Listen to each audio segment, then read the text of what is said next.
When it comes to bars, I'm the best on this planet. My competition's in the stars. It's top dollar. I came about the bottom though. Facts. I blew up but stayed down like the bottom, bro. What's up, y'all? Welcome back to Faded Truth. Thank you for being here. Thank you for subscribing and supporting the growth. Today, I'm so excited to have a superstar on the show. Nice word choice. Former NFL player, current musician. I got a WWE superstar, Mr. AJ Francis, aka Top Dollar. Who hotter than Top Dollar? Nada. I thought we was about to hit the table. I don't know what's happening. These might be hotter than Top Dollar. How you feeling? I feel great. You got me funnel cake fries. Yeah, shout out to Barcode Burgers. We're here in Vegas hanging out. Big fan of Barcode Burgers. I got some peanut butter and jelly wings on the way. Didn't know that was a thing. That sounds so gross. I'm so excited to see it. Funnel cake fries. And we was just talking about AC. We were just talking about Jersey, so this reminds me of the boardwalk. I'm a big fan of the boardwalk. I was more a fan of the casinos when I went, but... Okay. What's your game? I play blackjack and poker. So you got poker glasses? No, I just sit there and take people's money. I don't need, you know what I'm saying? I just really just... I've been playing poker since it was illegal for me to play poker. True story. I believe the statute of limitations is up, but I looked like I was 21 before I was 21, so I would go to the casino and play poker. Right. Luckily, I never won enough money for them to check my ID. You would go to AC? No, I would go to a Delaware Park casino. Okay, gotcha. Okay, so from DC, but raised in Maryland. I only went to Maryland once. I went to West Side. It was definitely a... West Maryland? Like the mountains? No, like, I don't know, somewhere in Bmore. Oh, West Baltimore. Yeah. Oh, yeah. Yeah, so I had an ex that used to live there, so he's like, you want to go home for my Christmas? I'm like, sure. It's like fucking balloons and memorials outside of his house. Yeah, getting shot that's West Baltimore. Yeah. A lot of West Baltimore. You ever see The Wire? Yeah. So The Wire is not a set. That's just what Baltimore looks like. Right. So when they had that whole block of boarded up buildings, that's not a set. That is what blocks look like in Baltimore. That's why it's so easy to buy property there and try to flip it. Cheers, first of all. Salud. Thanks for being here. Thanks for having me. So I was watching this interview that you did with somebody, and you pretty much said that you're the only person that made it out of like where you're from. Yeah.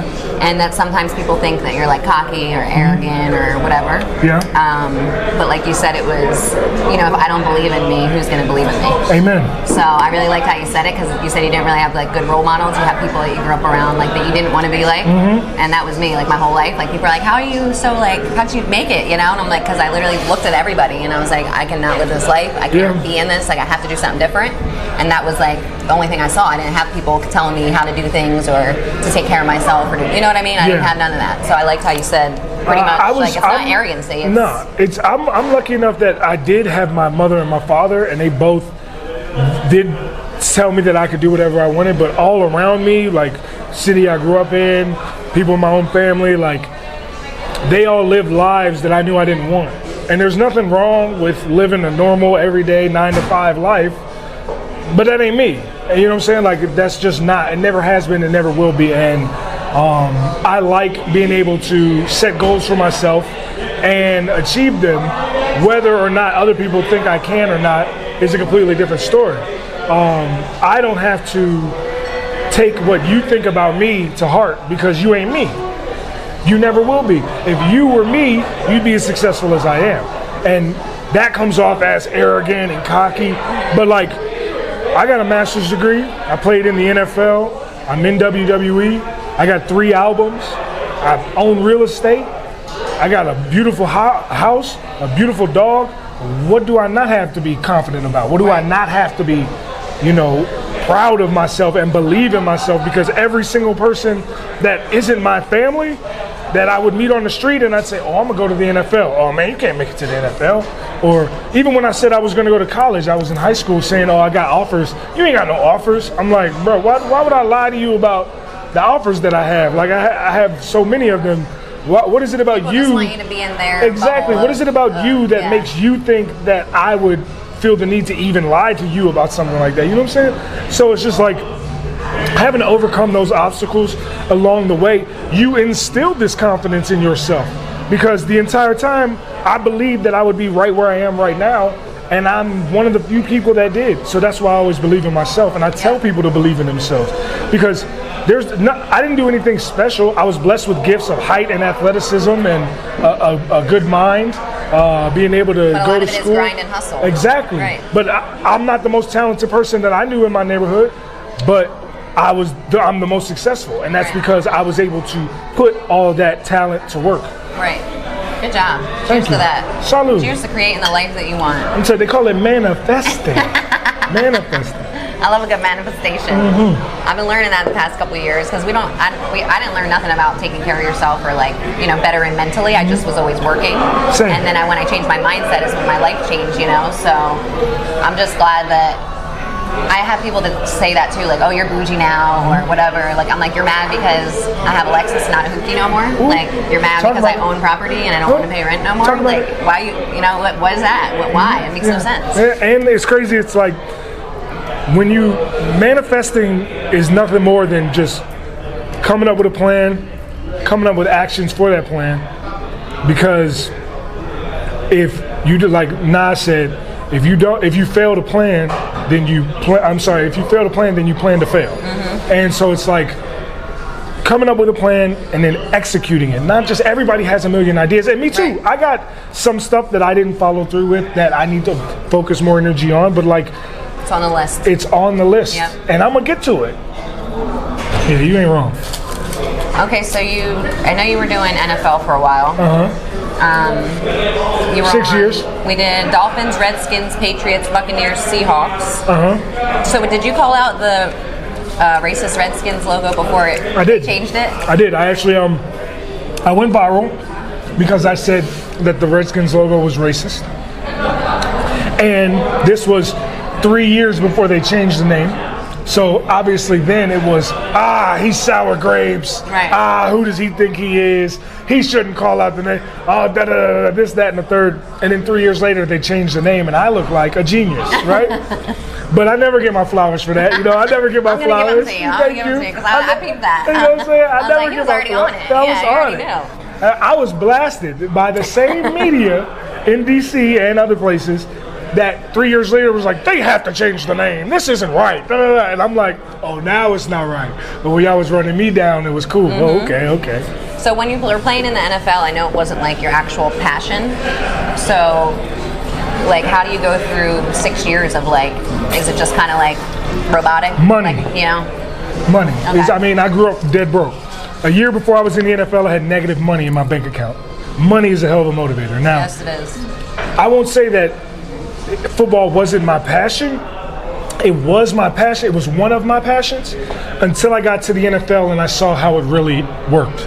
I saw how every single team in the NFL has a player that's a backup that is better than someone that is starting, but that starter has a better contract, so they're gonna play. You know what I'm saying? Like, that's just any business. The politics. That's just any business. If they're paying you $8 million a year and they're paying me $800,000 a year, and I'm better than you, if you're the GM and you admit that I'm better than you, then you're admitting that you wasted money and you don't know what you're doing.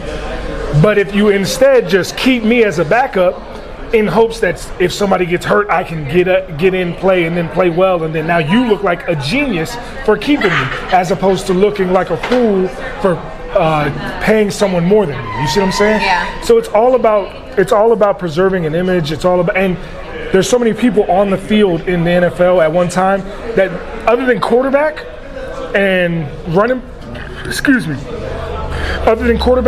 back and receiver and DB, you can hide people in the NFL. You can hide a lineman because the general public watching a football game isn't going to be able to look at the left guard and be like, oh, I see what he did wrong in that play. Like, a lot of times you can't even see it when you watch the playback on replay. You know what I'm saying? So like, but if somebody's a quarterback and they're throwing the ball in the dirt or they're overthrowing receivers, you can't hide that. So you have to play the guys that perform well. But in other positions, it's not always like that. So it's easier to push a narrative in the NFL of, well, this person's playing for X, Y, Z, when in actuality, it's just because you're paying him more money. That's why he's playing. And if I ran a business, if this was my business, and I paid the bartenders twice as much as the servers, I would expect the bartenders to do twice as much work. You see what I'm saying? Like, I would want that from them. Even if they weren't twice as good, I would expect that because that's what I'm paying them. And it's the same thing in the NFL. Okay, so you get out of the NFL what year? 2018. Okay, and then your debut with WWE was 2021. So yes. Right? So how do you even get into wrestling? Like, when you were little, were you jumping on your bed? Yeah, no, I've been a wrestling. I've been a wrestling fan my whole life. So my dad got videos of me wrestling him when I was a little kid, like not even a year old. Me and him wrestling on the bed, like me wrestling with stuffed animals and like stuff like that my whole life. This bunny. Yeah, you know what I'm saying? Like elbow drops. I thought I was Macho Man. I'm surprised I didn't break my hip. I was doing elbow drops off the couch onto a stuffed bear, like things like that. Who was your favorite wrestler? As a kid, at that age, when I first started, Hulk Hogan. I mean, I feel like that was everybody's favorite. And then once I started understanding how wrestling worked, actually, it became Bret Hart. Then after Bret Hart, it was, ooh, nice. Oh, you got his PB&J wings coming in. Could I get a fork, please? Oh, yes. But I can smell it. It smells good. But, you know, then I became a big Bret Hart fan. After Bret Hart, it was Rey Mysterio when I first discovered WCW.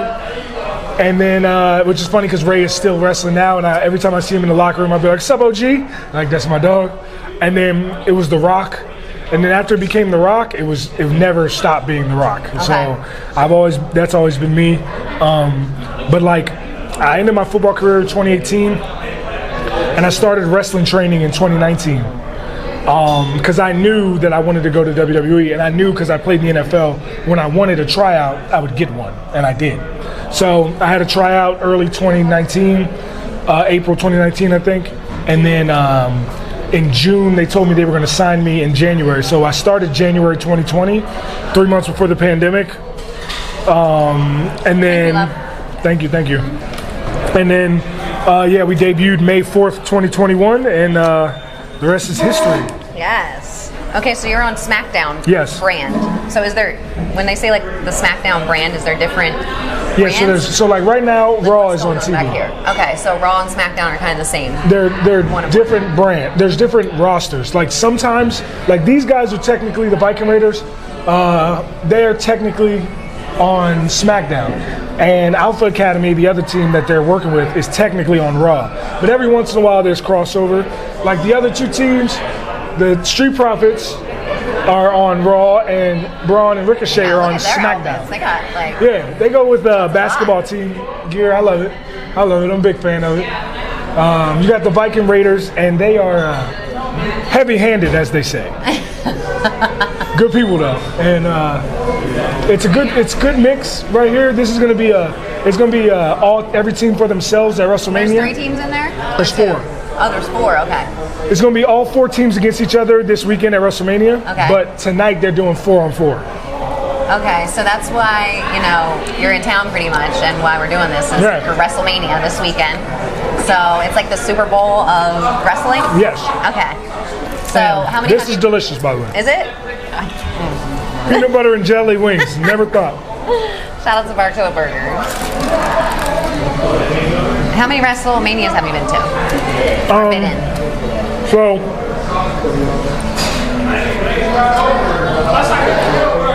sorry, my mouth moved. As a fan, I went to 5. I love it. When I first got to the NFL, I spent my money on going to watch wrestling and going to watch soccer. Those are my 2 favorite things. Wow. So I've traveled all over Europe to watch soccer, and I've traveled all over the world to watch wrestling. Then when I signed with WWE, I was a part of the first WrestleMania that they did during the pandemic when it was just in the warehouse, the Performance Center. So there was no crowd. Last year, I wasn't with the company, and so I didn't go, but I watched. And this year will be my first one, which is like a real WrestleMania in front of the crowd with the people. So it'll be good. Oh, wow. Okay, so that's exciting. Yeah, it is. So you're going to be with your team, Hit Row. Does this come from Death Row Records? Basically, how you made it? So when I was on the independent scene wrestling for a year in between the NFL and WWE, my crew was called The Row because I look a lot like Suge Knight. Much more when I was heavier. Right? When I was like 370, I looked a lot like Suge Knight. Now I kind of look like Suge Knight, but I'm a lot skinnier than I was. And we were called The Row. So when I got to WWE, I met up with these, with my partners, Tahuti Miles, who's Ashanti the Adonis, and Brianna Brandy, who's B-Fab. And we made a conglomerate called Hit Row, because Brianna actually does rap. When I did The Row on the Indies, I was the only rapper. I mean, let me rephrase. I was the only person that rapped and wrestled. We had other rappers in the crew, we had other wrestlers in the crew, but I was the only one that did both, right? So when I got to WWE, it was cool because not only was there another rapper, wrestler in Brianna, but she's a girl. And there's a bunch of rapping, wrestler gimmicks in wrestling history where you go either R-Truth or John Cena or even like, you know, Max Caster now, or like, there's a bunch of different other rappers. I'm the best by far, but there's a bunch of them. And, but none of them are females. There's never been a female rap character in wrestling. So that's why B-Fab brings so much to the table, right? Because she brings a thing that's never been done before in wrestling. And it's really cool, and she's really good. Like, she's not just a good rapper, she's a good performer, she looks great, she can wrestle, she's the whole total package. She's a star. She's the star of Hit Row. That's why we always put her out in front. You know what I'm saying? I come up with a lot of ideas and I'm the muscle, but she's the star. We put her in front. Yeah, shout out B-Fab. Okay, so wait, so since you do music, can we hear 16? Yeah, if you want. You got something? You got something for us? Yeah. I'm tired of all these think pieces on Hit Row. Everybody with the most advice is over 40 years old, or their pictures anime heroes. I was 13 years old when I saw Malik shot by a 15-year-old. See, they don't know nothing about the street life, or why we write, why these brothers is dying over these street signs, or what a KD goes for on the weeknights. Only trigger they pull is to help keep their teeth white.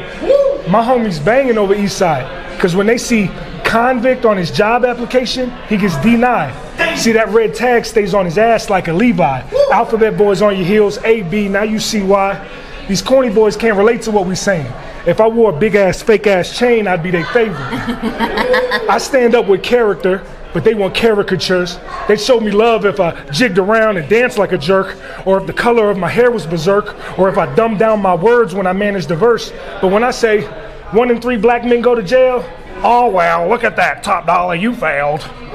It's like the end of Hey Ya, when Andre was saying that he was crying out for helping. Y'all just want to dance. I make you focus to differentiate like some camo, but they just want to see me tap dance like Sambo. And I'll just leave it at that. I'll just leave it at that. You know what I'm saying? You know what I'm saying? I do what I can. I like that. That was good. Yeah, appreciate it. It started off like poetic, and then we got, yeah. Do you want water or anything? What do you want? Yeah, I can use some water. Can you get him a water and a drink? And then I'll do a, can you get me a, Let me go to the bathroom real quick. Okay. Can I get don't use my piss sounds on the audio. Champagne. Champagne. I said dodging all them wires. I feel like Legends of the Hidden Temple. I love Legends of the Hidden Temple. That was the best. What year were you born? 90. I'm 89. Oh. Yeah. So you're a vet. I'm a seasoned vet. Come to this shit. 80s baby. What's your favorite cartoon? Of all time? South Park. I have a Cartman tattoo right there. What's your favorite tat you got? Either this Donkey Kong, because this is my literal build when I play Mario Kart. Donkey Kong on that exact bike. I will fuck you up in some Mario Kart. You definitely wouldn't. And maybe there's 3 Little Birds by Marley. It's hard for me to pick a favorite. Maybe this Nipsey Hussle Memorial Joe. I like the other one too that says. Oh yeah, play the hand you're dealt, make your own luck. Yep. Oh yeah. Make your own luck. And that's my initials, AJ, and my number when I played in college. Okay. When I got the tat. So, you know, I'm covered in them though. Like this is the logo for WrestleMania 30, which was my first WrestleMania I went to. It's just triple X's. Okay. But Nobody knows what that is until I tell them. I wanted to get a wrestling tattoo, but I didn't want to get like the WWE logo or like I didn't want to get the Rock's Brahma Bull. On your face? Nah, I mean, it would still look good because it'd be on my face, but it would. That's not the tattoo for me. So I got the logo to WrestleMania 30, which is dope. Nice. So when you go to WrestleMania, do you guys know, like, you already know who you're going against? Like, your team? Is it set? Yeah, if you're on the show, if you usually, like when you get into the ring and then you're going against 4 people too? Four teams total? Or is depends. Depends on the match you're in, depends on everything. For us, we're in the Andre the Giant Battle Royal, which is not actually on WrestleMania. It's on the SmackDown before, so this Friday we'll be in that. But yeah, it all depends on who you are.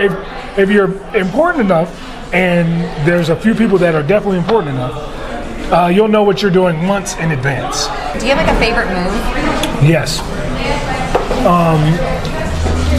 I do a move that's like homage to The Rock, kind of, where I hit the ropes and I do a little Kodak bop before I drop an elbow drop. Yeah, exactly. Exactly. You hit it right. You hit it right. You're right. Do it again. I saw the one where you were like. I have like 3 people. Yeah. Over. Like you flipped over. Oh yeah, I do the running knee and I flip over. Yeah. I love that move too. But the Kodak, you know what I'm saying?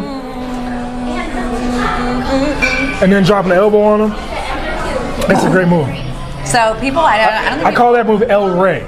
Because instead of elbow, it's El Rey. I'm the king, you know, obviously. I don't think people realize that you really do get injured. Like you get injured in this, you know, because everyone used to say wrestling was fake. But all these things. Wrestling is not fake. All you have to do is do like one little weird thing wrong, and you fuck shit up the way you get. Like people die wrestling. I mean, like come on, you just hit people in the head, and you can't fake gravity.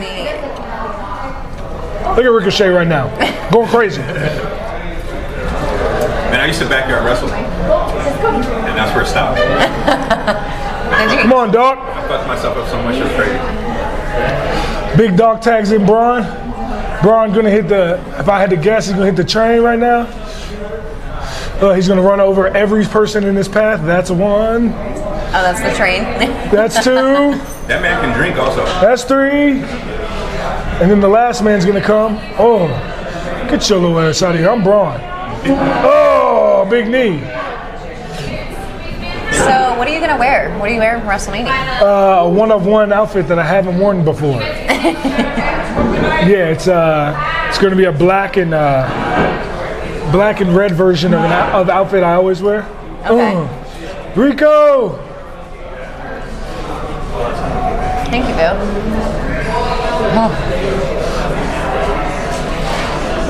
Oh, that's rough. Oh. Tez. 1, 2, 3. Cheers. Great match. You want to switch to gin? I'm on champagne, I think. Nah, I've been here, but now instead of Red Bull, it's ginger ale. No, you said gin and ginger. Yeah, ginger ale. Gin and ginger ale. Yeah. Oh, I thought you were drinking J-Mo and... No, I was drinking gin and Red Bull. Oh, okay. Well, that's even worse. Nah. It's all right. One day we're going to get you on that. I just went back to... Well, I love Negronis now. Okay. Have you ever had them? Yes. Yeah, I don't know. I went to Mexico last month, and then they were like making me like little these Negronis, but it was Where'd you go? Cancun. Nice. Been there? Yeah, Cabo was I went Cabo last year. I fell in love with it. I love the Mexican culture. Love Mexican culture. It's great. I've been to a couple different Latin countries, and it's definitely like the most welcoming, I feel. For my money, Mexico is the greatest country on earth, and here's why. They got great food. Probably top 1 food on earth. If you had to pick, I can only eat one kind of food for the rest of my life, a lot of people are picking Mexican. I'm a foodie. You know what I'm saying? Yeah. A lot of people are picking Mexican. I came back to Vegas on Cinco de Mayo, and they're like, "You want to go out?" I'm like, "No." I literally just had real tacos. They caught fresh mahi off the beach with a spear. Thank you. Great beer and liquor. Tequila? I mean, come on. Let's talk about it. Incredible. The beaches. The culture. The women, no shit, you know what I'm saying? I know you're not Mexican, but the women, you know what I'm saying? Latin women are the best. Latin women, greater than sign, I agree. Now, That's why I think Mexico has a stronghold for greatest country on earth. I really was gonna move to Mexico. Like that's why I don't blame you. I need to get out of the desert soon. Eventually, I need to get. Well, there's a lot of desert in Mexico, but I feel what you're saying. Yeah, I need to get near an ocean, some culture, right? And I'm like, it's either Mexico or Europe. Both are great. Mexico don't give a fuck. How many countries have you been to? I guess maybe like 10. That's good. That's way more than the average person, for sure. That's really good. Yeah. This year, my goal is to go to 4 different ones, so I'm already on track. But it's traveling sucks. It's annoying. Honestly, I fucking hate it. So, like you said, you don't want to do a longer than 3-hour flight. Like I'm the same. I'm like Jersey is like 5 hours home. I'm like, Orlando was 4.5 to get here, so I feel you. When I went to Honduras, it took me like 18 hours almost. So, like with traveling, I had to go to Texas. Then it was a lot. So, a lot of guys go to the NFL and they spend their money on jewels or cars and stuff like that. I spend more money traveling. So I've been to 33 countries. Wow. And Europe, depending on where you go in Europe, there's a million great places to stay. Amsterdam is incredible. Barcelona is amazing. Rome is great. Milan is dope. London is like New York, but with funny accents. I don't have any desire to go to where it's cloudier. I'm like, that was always my thing. I'm like, when I go everywhere else I want to go, then I'll go to like the places where I'm like, oh, it's raining today, I don't mind. Like, I need to go tropical. I feel that. Or I've been all over the Caribbean. Have you gone to Greece? Mm-hmm. Yeah, I'm definitely an island girl, for sure. Island gal. Island gal. Yeah. No, in the Caribbean, I think my favorite might be Trinidad. Trinidad was.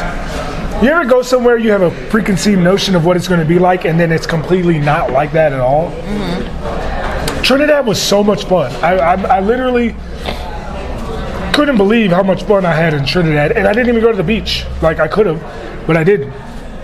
Trinidad, I went to Port of Spain, and Trinidad is an incredible country. I would definitely recommend that if you haven't ever been. Okay.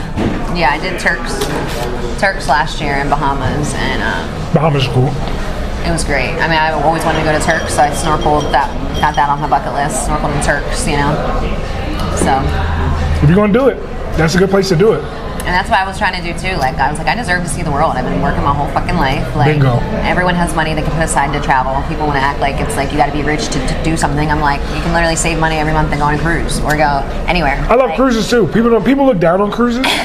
And that was my first cruise I did last year. People look down on cruises. Cruises are a great time. I have one for this year, but I'm still considering because I'm like, I got sick day 5, and I also didn't sleep. Like we were going, it was bad. So we like all lost our voice. It was a hot mess. But this year is going to be PR, DR, and St. Thomas. Great. I've been to DR before. DR's great.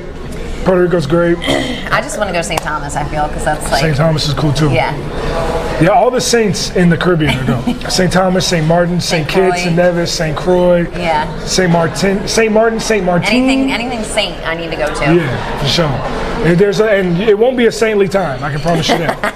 And well, in DR, we ended up, like, the first night we get there, we got like this cab driver taking us around with like, we met these guys at the disco, we're taking like Mama Juana shots, and they're like, all right, we got this guy that's gonna take us around, show us, and like, I'm like, all right, let's go. So he pulls up, it's like this little cave, and it's like these guys with machine guns sitting outside in the cave, right? And I'm like, he was not bringing me in here, let's go, right? And like, fast forward 7 days later, I'm in that bitch, it's a fucking brothel.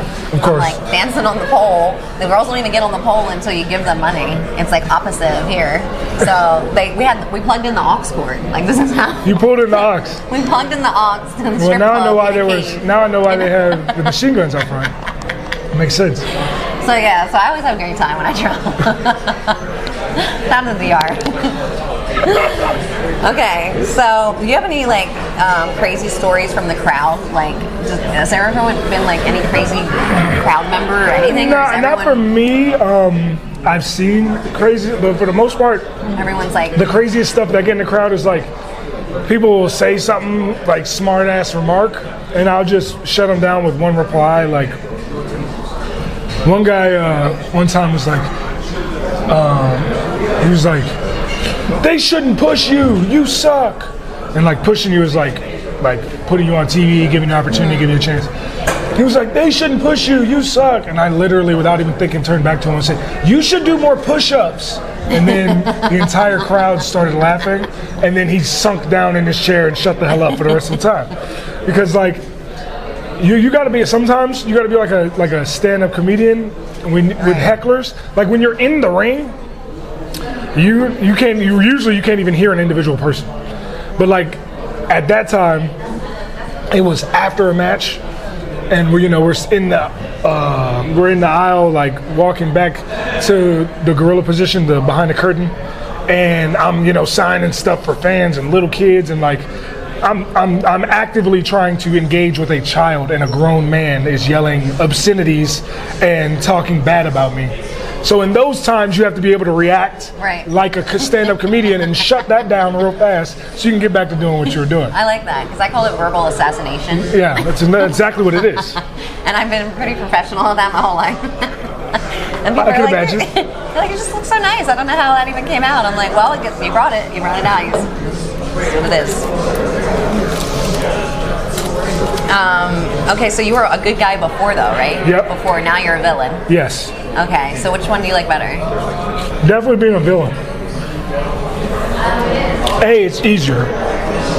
It's easier to get people to hate you than it is to get people to like you. True story. Which is not just in wrestling, that's in life. Right, so,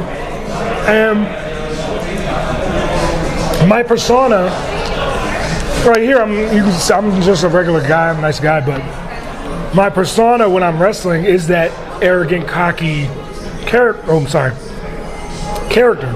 that, when you're well along in this business and you've been doing it for 10 years or 20 years and you got the equity with the crowd, you can be that way and people will still like you because they have invested in you for years. But when you're just coming off and some people don't even know who you are and you give off that persona, people are like, who do you think you are? So like,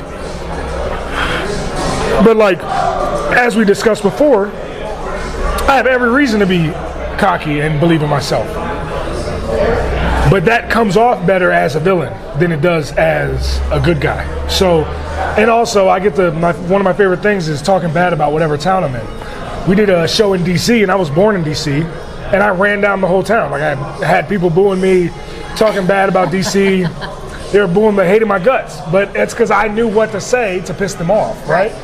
We made fun of the fact that they changed their name to the Commanders because it's a little not very well kept secret in DC that they hate the new team name. Like people are still fans of it. What is it? Commanders. For what? What team? The Washington Commanders in the NFL. Oh, okay. Yeah. I didn't even know they had it. Yeah, they changed it. They changed it. I was ahead of the curve, right? So, like they hate, a lot of people in DC hate the new name. So I just was talking about how terrible the new name was, which I actually don't even hate the new name, to be honest with you. But I knew they did, right? And that's all that matters. That's all that matters. Are you going to do comic shows anywhere? Probably. Have you ever done one? I've done one, yes. Yeah? Yeah, I've done one. I've done one in Orlando one time. I got a good review. But it was only like a 5-minute set, so it was like... There you go. I had somewhere to start, but... Why, you're saying I'm funny? I think you'd be good up there. I'm fun, like I'm a joke, like I'm a clown, like I amuse you. I amuse you? Like I amuse you? Nah, Spider. Nah, he's a big boy, let him say it. No, what do you mean? Funny how? No, yeah, I love that. I love Goodfellas too. Great movies. Yeah, you definitely got the personality. When were you born? May 7th, 1990. Oh, your birthday's coming up. Yeah. What are you going to do for your birthday? I will be in Colombia for my birthday. Ooh, yeah. That's some really good women. Yeah, big fan of Colombia. Been there. This will be my 6th time. Wow. Big fan. See, my ex-wife was Colombian. Okay. So that's where I first started going to Colombia. And then she didn't, when I first realized I liked the craziness. Yeah. So like she don't own Colombia, after we got divorced. She don't own Colombia. I get to go too. So I go. Okay, so weight loss journey I want to talk about because you said you were 370 pounds? Yeah. Wow. Were you big your whole life? Yeah. Well, yes. After middle school, I started getting big in middle school. I was always tall. Right. But I started getting bigger in middle school, and By the time I got to, but I played football and I played line, so it like wasn't a detriment to be big. You know what I'm saying? Right. On the defense. Yeah. So like, I was at 14. I was 6'3", 270 pounds. Like, that's a great size for a high school D lineman. That's why I got so many scholarship offers. That's why I got so many opportunities. Me playing college football opened up the rest of my life, and it's why I'm sitting before you today. But like, once I turned 32 last year, I started to realize that there's a very good possibility that I have less years in front of me than I have behind me, right? So I wanted to start taking care of myself, and it really just started with me drinking a lot more water. I drink like 2-3 gallons of water a day, and I started making healthier habits. Not so much peanut butter and jelly wings or funnel cake fries. I'm hungover, so that's my excuse. Right? Not so much these choices currently, but you gotta live a little, you know. I like the balance. Yeah, big fan of balance. But like, what I started doing, like, instead of eating Hot Pockets at 3 a.m. when I'm playing video games, I eat yogurt and, granola. Like, I make smarter choices that way. So, and in the last 8 months, I've lost 105 pounds, and now I'm 265, which is 6'5", 265 is still a very large man. But people call me skinny because they think it's funny too, I guess. I don't know. Yeah, you're going to hear that a lot as you get skinnier, because everyone's going to be like, damn, you got skinny. And I'm like, wait a minute. Can I just not be? I'm like 265. I'm pretty sure I still weigh more than you, but whatever, bro. Keep going. What's your favorite video game? FIFA. FIFA? Yeah, I play FIFA. I'm the captain of a FIFA Pro Club team. So Pro Clubs, I don't know if you know anything about Pro Clubs. So FIFA, you know what FIFA is, obviously, soccer. So you said you're Nicaraguan? Mm-hmm. So in regular FIFA, you'd play with one team, I'd play with the other team, and we'd play against each other. But in Pro Clubs, it's 11 on 11. It's like real soccer. So like me, you, and like 9 other people in here would play against 11 other people. And we all have to play our position. Somebody's the goalie, somebody's the striker, I play midfield. So my team has been ranked as high as 28th in the world out of 100,000 teams. So like, we're world class. He's like, so I'm a FIFA expert. Yeah. So FIFA is my game. Now, there's other games I play too. I love the new Hogwarts game. That's fun. Oh my God, I need to get it. It's I have great. a PS4. We got to do something about that. I don't do Xbox. Don't even try. Get a PS5. Grow up. Like, what are you talking about? Hit puberty and get a PS5. I just feel like it's unnecessary. No, it's very necessary. I'm still trying to beat Crash Bandicoot. What kind of car do you have? You say you have a Lexus, right? What year is it? 13. 13. If you had a 87 Lexus, you'd be like, it's the Lexus. Fuck out of here. This is probably the guy that's promoting a new iPhone before it even comes out. I'm telling you. I ain't got that 14 yet, but it's coming. I'm like an adventure game person, so I was always like Lara Croft. There it is. You knew it. Lara Croft. Let me guess. Have you been Lara Croft for Halloween? That's like, have you been Lara Croft for Halloween? I haven't, but I've done a Lara Croft photo shoot with guns. There it is. Yeah, so it's definitely. Every hot chick does a Lara Croft picture I'm usually like a video. Jasmine or something. I mean, yeah, I could see that. Or I like being for Halloween. I like being dead, like complete bloody, like something. Oh, I thought you were saying like someone that is dead. Well, a dead thing. Like, yeah, I get you. Like yeah. I was like a dead ninja last year. No, I thought you were gonna say like Selena or head. something like that. But I'm like Crash Bandicoot, there we go. Spyro. Okay. Those are my shit. So I ended up getting a PS4, right? So in high school, I ended up selling all my video games. So we had like Atari, Super Nintendo, everything. I had a GameCube with Mario Kart Double Dash. Okay, Mario Kart. I definitely smoke you in Mario Kart. So I sold all my shit to get a dog tag for my boyfriend in high school. Great decision. At like the pawn shop, I got like $100 or some shit. They ripped you off. So then, like, if you give me all of these vintage game consoles that'll be worth hundreds individually each, I'll give you a $100 our little picture on there, our little face. And so now I'm like, all right, I need a video game system. So I got PS4 when it came out because Crash Bandicoot was remade, and I'm like, oh, they remade it. That shit is not for kids, first of all. I don't know how these kids. I don't know how these kids be fucking beating this shit. I'm still stuck on level whatever. I'm at in the clouds or some shit. So. Yeah, well, if you get a PlayStation 5, you can still play that game on PlayStation 5. All right, well, you can gift it to me because I'm not spending money on no PS5. We good. We gonna be a little bit. No. We gonna be a little bit less bougie with that. No. See, the game is so. Look, I have. Just to let you know, like in my free time, that's what I do. I game. So like, I have an Xbox Series X, which is the black, big, rectangular one that's used for my home. I also have the Xbox Series S, which I actually have with me now in the car. I take it with me everywhere because you never know. Right? I can hook it up in here right now and get to gaming. I have a PlayStation 5 as well. I also have a Nintendo Switch. So basically, any gaming console that is new generation, I have it. And that's how I know that I would smoke you in Mario Kart. I was just playing Mario Kart on the plane yesterday. I know that you're confident, and I really respect your confidence, but it's okay. It's okay to take an L sometimes. I agree. I agree. And I'm glad you are comfortable. I know that you're going to stand down, and you'll do it well. I can see you're going to. If there's one thing I don't do well is lose. I can tell you that much. Okay, so for this show, Most Wanted Treasures, you guys are doing another season. Yeah, I'm not on it though. Oh, you're not? I'm not in season 2, no. Oh, okay. Because when they started season 2, it was when I was no longer with WWE before they brought us back.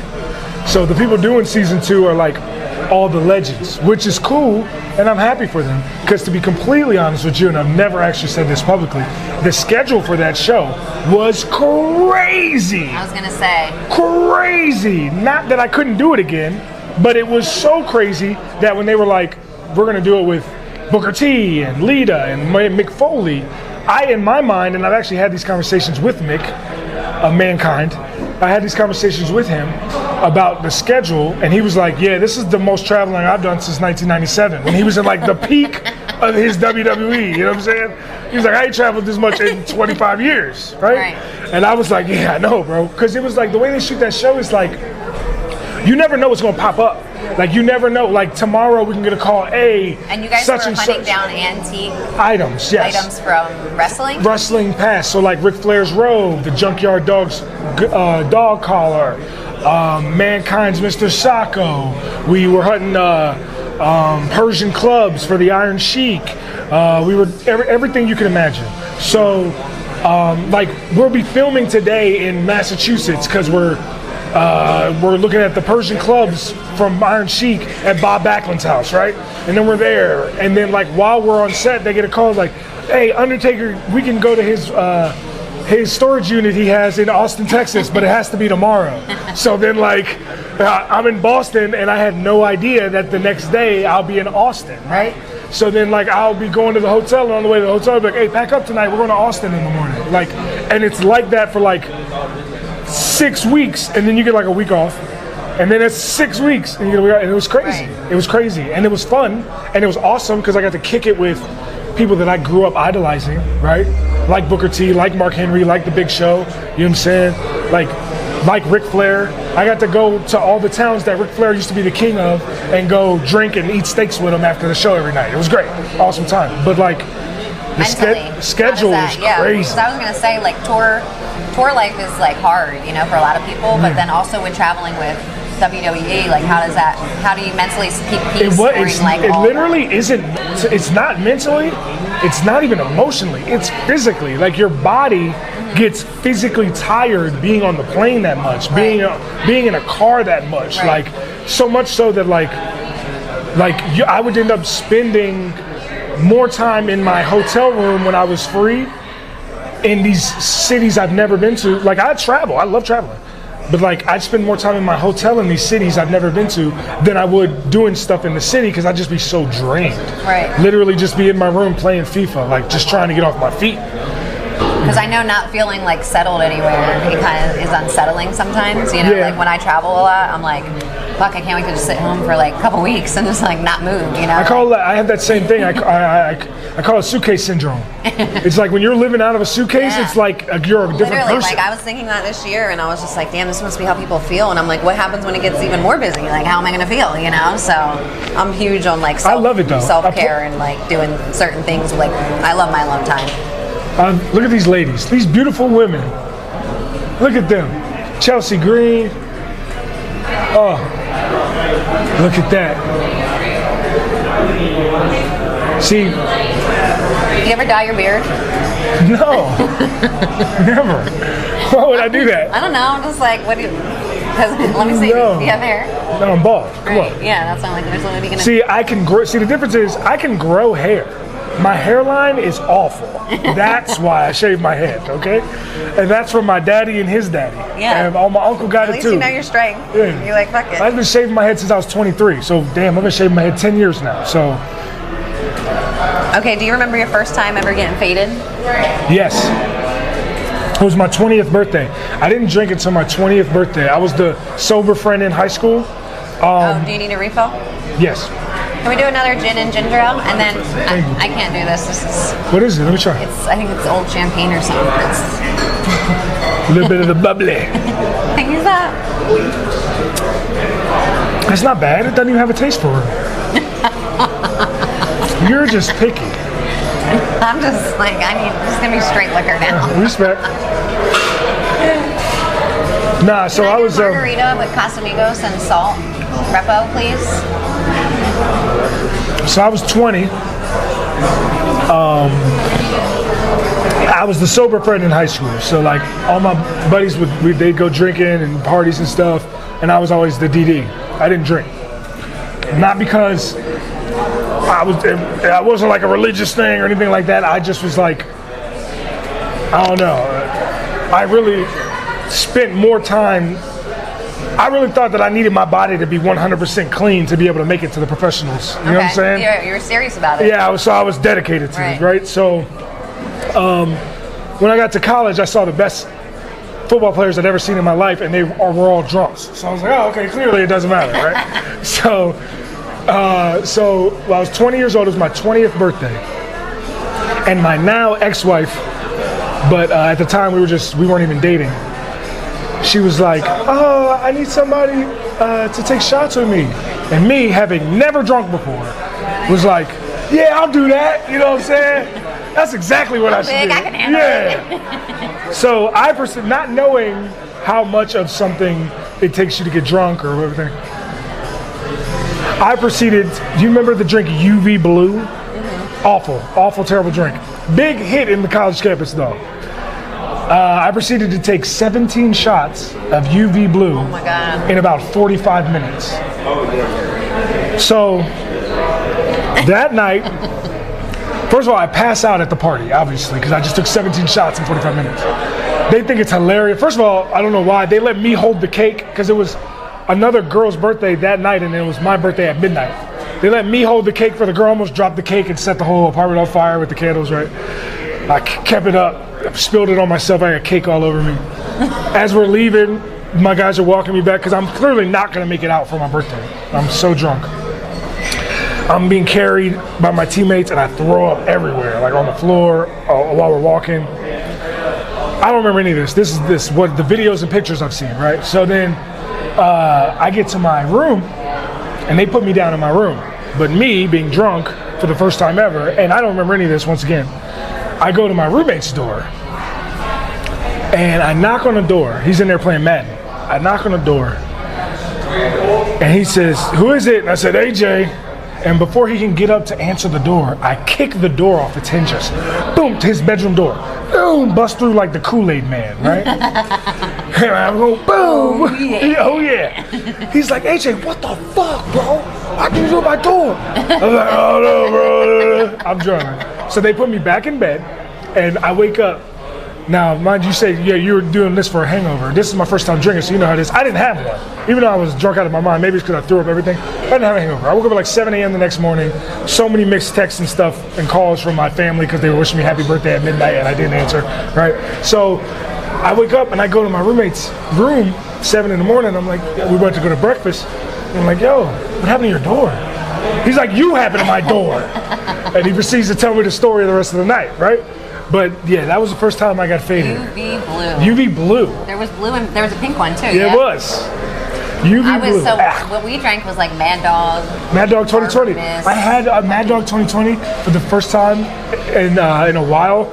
like 3 weeks ago, we were in Kansas City for a show, and I went to a gas station to get gas for my rental, and they were selling Mad Dog 2020 in there. And I was like, there is no way this is Mad Dog 2020. And I got it, and it was just as awful as I remember. 99 bananas? Did you drink that? Yes. 99 apples was my shit, because I hated bananas, but always. And I was like, I can't drink it, but I would like literally take a little sip in the fucking house party. Just keep my little pint with me. Good times. Yeah, those are good times. Now I rarely ever even drink enough to get faded. Now it's like impossible for me to drink enough to get faded. Got some more drink? Thank you. Yeah, I was definitely faded last night. We had a good time. Shout out to my Jersey fam. Where are you taking me tonight? Thank you. The Thai massage? You want to go get walked on? Yeah, actually, that sounds great. I worked out this morning. Yeah, they're the best. Mike, can I get a straw? Oh. Actually, I was. Okay. So, toughest wrestler you fought against so far? I'm gonna say Sheamus and Drew McIntyre. They kicked our ass pretty easily, but they're great to work with. Good guys. Yeah, good guys. So yeah, Sheamus and Drew McIntyre for sure. Cheers. Salud. Is there anybody that you want to fight that you haven't? Absolutely, the Tribal Chief Roman Reigns, no doubt about it. I would love to have a match with the Tribal Chief Roman Reigns. Just being in the ring with him, your stock elevates. The man he has what's called the island of relevancy, which is if you're on his island, you're relevant, right? And I'm trying to get a cruise ship to that island for sure. I could definitely use a couple days at sea around the island of relevancy for sure. I've already had a match with his cousins, the Usos, the longest reigning tag team champions of all time. We almost won the tag titles, but we came up short. And I would love an opportunity for that again. I'm trying to learn the lingo. Okay. Okay, so in January fight, there was a heel. January fight? What is in your that? January fight that you had this past January, I read that there was a heel or something with a rub, and I'm like confused with what does this You mean a heel turn? A heel turn? face to heel? Yes. I don't know what I'm saying. I don't know what I'm So a face is the good guy, Okay. and the heel Is the villain? is the bad guy. Right. All right. It comes from old like carnival terms, but heel is the bad guy, face is the good guy, and we had what was called a heel turn, where we were faces as a crew, and then we used Ricochet, who was on the show earlier that I was telling you about, to become heels, to become bad guys. Okay. And it went off really well. So you're doing that in the fight? You're like turning? It was technically after the fight, Okay. So you ended the fight as a good guy. and I was like, we did the, hey man, good job, thanks. Hey, let's cheer for him. Let's cheer for him, yeah. And then my tag team partner proceeded to kick his head off. Right? Then we beat him up. And then his partner came and saved him, and we had to get out. We had to skedaddle. We had to skedaddle. So have you came out as a villain? Yeah, multiple times. Okay. Since then, yes. As far as dating and wrestling, Uh huh. is there like do you like to date people that are in the same thing as you, or Me like, personally, in or out, I don't really care. Okay. But there are benefits to dating someone in the business. You spend a lot of time on the road. So, as we all know, be it rock stars, professional athletes, or anyone who lives on the road, back in the olden days, your pappy had a family on the road that you didn't even know about, right? Right. So that's the way that it's always been. But if you have someone with you at all times, it makes it a lot easier. For example, Montez Ford was on the TV earlier. His wife is Bianca Belair, who is the Raw Women's Champion. They're both on Raw, so they get to spend time together on the road and at home.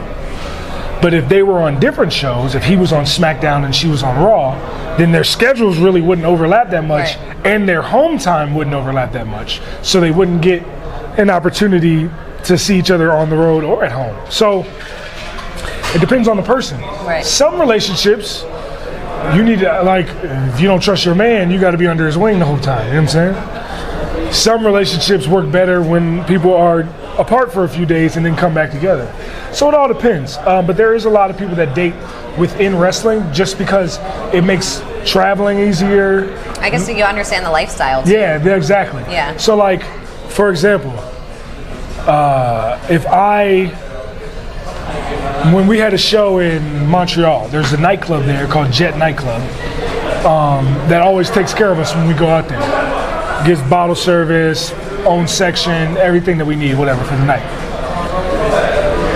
I feel like because I don't go out a lot, if I'm going to go out, I'm going to do it in a city like Montreal where I know they're going to take care of me. I do it in Vegas because I got people here that take care of me, right?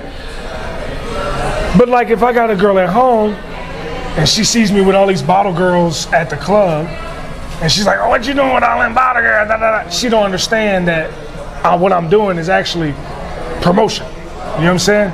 As well as having a good time with the fellas, right. But it's promotion so that the next time I'm in that city, I can do the same thing and it builds more fans, as well as you get to have a good time. You definitely got to be a secure person to deal with anybody in like any type of industry. I feel like any creative industry, you know. Or professional athlete too. Like that's one of the reasons me and my ex-wife didn't work out is because like she would want to come to we had a house in Orlando, and she would want to come to Virginia for training camp, and I'm like, who wants the house? Why would I pay for you to have an apartment in Virginia for a month when they're going to take care of what I'm staying in and you can't stay with me because that's team rules, right? And then we got a whole house that needs to be taken care of. Now I got to find somebody to take care of the house as opposed to you just staying in the house and then coming up when I'm done. You know what I'm saying? Like, but you know, a lot of times you can tell somebody the right thing, they ain't going to listen. When did you get married? How old were you? I was young. I was 24. Okay. So any like good life advice that you want to close out with? Sign a prenuptial. If she loves you, she'll sign it, right? If she loves you, she'll sign it. Because I'm not broke by any means, but if I had twice as much money, it'd be great. How did you like it? Did you have a good time? Yeah. The show or my marriage? I guess we both were okay. No, this is fun. I have a good time. Anytime you want me back, let me know. Yeah, I appreciate you being here. We'll be watching you in WrestleMania this weekend. Is it in LA? Okay, based out of? I'm SoFi. Okay, so do you want to say anything for like a WrestleMania, like something that we can like edit and cut for later? Make sure you tune in to WrestleMania live on Peacock this weekend. April 1st and 2nd is going to be out of SoFi Stadium in Los Angeles. It's going to be the biggest WrestleMania ever, like literally the most people ever to go to a WrestleMania, as well as the event itself will be incredible. You're not going to want to miss it. Trust me, go get on Peacock. It's like $5 a month, I think. It's really not too crazy. Make sure you get on Peacock and watch WrestleMania this weekend. And if you didn't know, now you know. Hey, shout out to Barcode Burgers. Thank you so much for having us here. Absolutely. We had a great time. And I don't know. I think I just need a shot. I'm over all the sugar. I can get back into it. All right, y'all. Until next time. Peace. Run your mouth and we pull up. Yeah, we outside. You got problems, we can solve them, cause we outside. Dollar, I'm a Pioneer City baby. Nana tried to save me, but I go where they pay me. Yeah, the flow is wavy, deeper than the Navy. And the bass kicking like a D-boy in the 80s. Yeah, my whole family spent time on that grimy block.